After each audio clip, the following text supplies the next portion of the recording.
I want to talk about like when I started, going to school and stuff. A lot of people put me down. You know what I mean? Like people tease each other. I mean, people come up and say, "Hey, you're fat, you're fat, you're fat, you're fat, you're fat, you're fat, you're fat." You like, lose some weight, and you go home and you look at yourself in the mirror and go, "I'm fat," right? And so many people tease each other. Oh, you're too short, you're too tall, you look whatever. Different hair and all that. It doesn't matter. See, the thing is, when you're in school, when you're growing up in life, it actually sort of matters to people how you look. And then it matters to you because it matters to others.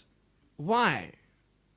Why does it matter how you look? Because if they don't like you, then who will? If they don't accept you, then who will? And the fear that we have is that we're going to be alone. That we're not good enough. And we have to change ourselves. And so many people put me down and say, "Nick, you look too weird and no one's really your friend and you can't do this and you can't do that." And I couldn't change anything. It's not like just fixing my hair one day and everything's fine. It's not like, just whatever. I couldn't change my circumstance. I couldn't just one day wake up and say, "Hey, give me arms and legs. I need arms and legs." You know what I mean? Like, I went to a bodybuilder, It was so hard because people put me down. And I started believing that I was not good enough. I started believing that I was a failure. That I'd never ever be somebody who people would like or people would accept.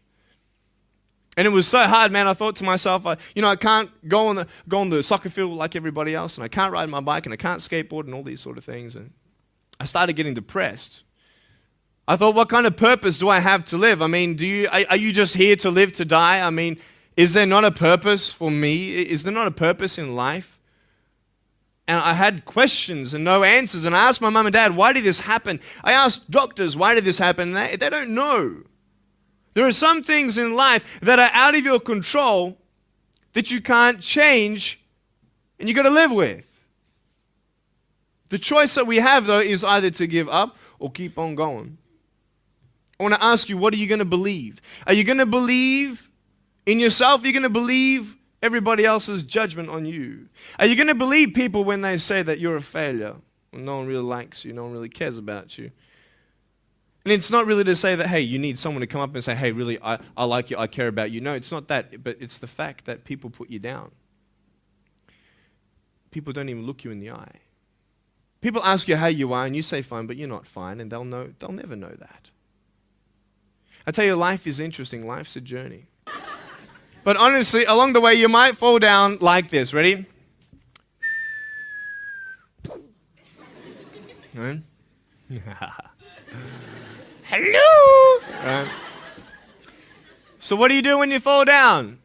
Get back up. Everybody knows to get back up, because if I start walking, I'm not going to get anywhere. But I tell you, there are some times in life where you fall down and you feel like you don't have the strength to get back up. You sort of put a mask on your face when you come to school and pretend that everything's okay when it's not, and you go home and lay in your bed when no one's looking at you, when you don't have to impress anybody, and you're yourself. And fear comes in. You know the fear that you have as soon as you walk into the doors of your house. Maybe there's a broken home. Maybe you have doubt in your life. Maybe you don't know for sure what's going to be happening in the future, and it scares you.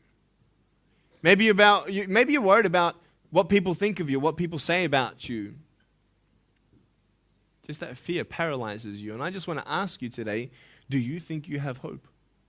Because I tell you, I'm down here, face down, and I have no arms, no legs.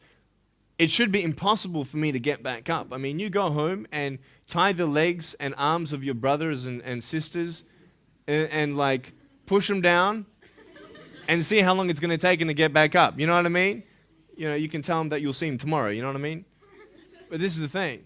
It should be impossible for me to get back up, but it's not. You see, I will try 100 times to get up, and if I fail 100 times, if I fail and I give up, do you think that I'm ever going to get up? No. But if I fail, I try again and again and again. For as long as I try, there's always that chance of getting up. Does that make sense? And it's not the end until you've given up. And just the fact that you're here should persuade you that you have another chance to get back up. There's still hope. I'm not here today to tell you that I understand your pain. I don't know how it feels to be abused. I don't know how it feels to feel, quote, fat and you've got an eating disorder. I don't know how it feels to have a broken home. I don't know how it feels. But I know how it feels to have a broken heart. And I know how it feels to be alone. And I want you to know that I found my strength, and you're going to find your strength in whatever you find it in. But I just want you to know that it's not the end. It matters how you're going to finish. Are you going to finish strong? And you will find that strength to get back up like this.